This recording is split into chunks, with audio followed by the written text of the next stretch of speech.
Hey, welcome to Industrial Live with your host, Jeff Hine, where it is our goal to make you more money. Now today we're talking about the modernization of warehouses. And this is becoming more of an issue because the average age of a warehouse in the United States today is 34 years old. And only about 10% of all the warehousing space across the US has been built within the last decade or so. So most warehouses these days are becoming old and dated, yet it's becoming more and more important for modern tenants to occupy a modern warehouse, because the right warehouse is part of an effective supply chain solution for these companies, and it can provide a real competitive advantage for them. You know, in the world of 2-day delivery or even same-day delivery, a modern warehouse could be worth more money to them, which means it could be worth more money to you. So what makes a modern warehouse, and does it make sense for you to potentially make updates to your warehouse to fill that demand? Let's take a look. Okay, let's start with the obvious: clear height. There are some nuances here to pay attention to though. So a new high cube warehouse might have a 36-foot clear, for example, and the right user can definitely take advantage of that extra clear height big time. One thing I want you to watch out for in today's market is we're seeing some Class A assets being sold today that were built maybe in the mid-2000s or so with something like a 24-foot clear. Now sure, that sounds pretty good right now, but those could be dated sooner than you think, because the difference for the right tenant between a 24-foot clear and a 36-foot clear is 50% more capacity. Even something like a 28-foot clear or a 32-foot clear going up to 36 can provide 10 or 25% extra capacity depending on the size of the pallets used and other factors. So clear height can make a big difference. Now, if you're looking to raise the roof, it's not quite as simple as just throwing on some extra steel on the sides and some new tilt-up panels. Generally, you're gonna have to upgrade the floors as well. A 36-foot clear height will usually require 8-inch concrete slabs in the floors to accommodate that extra weight.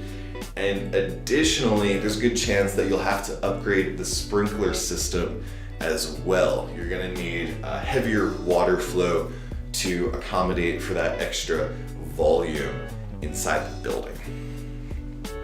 So next thing I want to touch on, we're just gonna breeze through this, is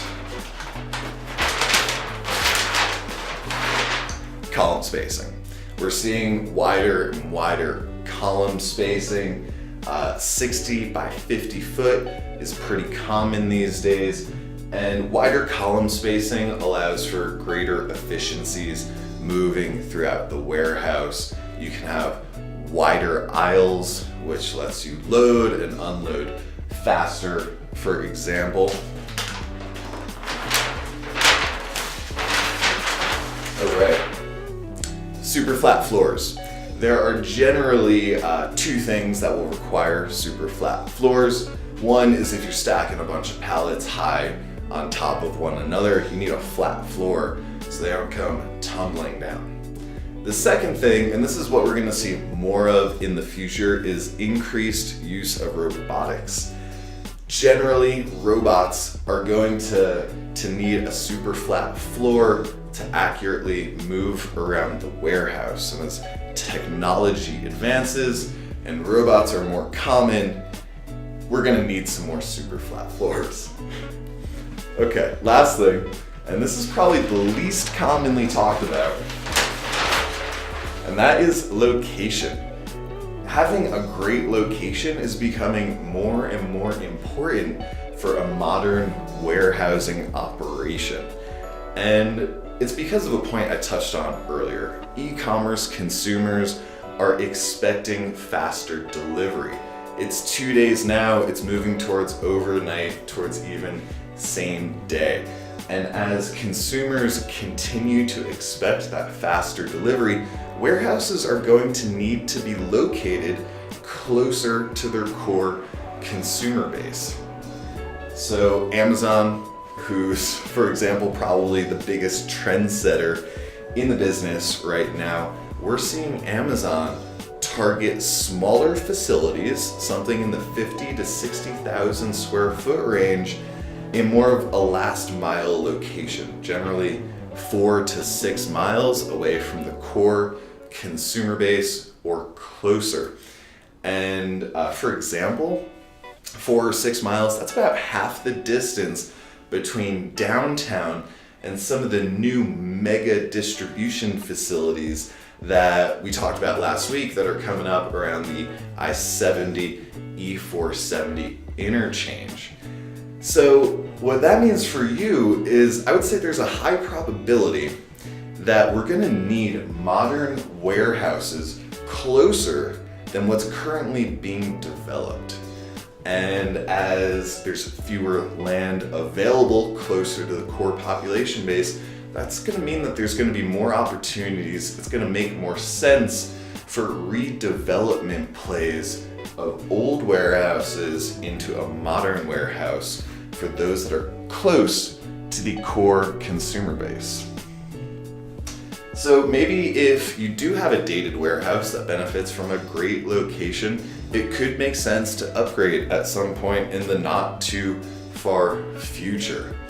Now, for sure, right now, most tenants do not need 36-foot clears, super flat floors, whatever, but that's the direction that the industry's moving.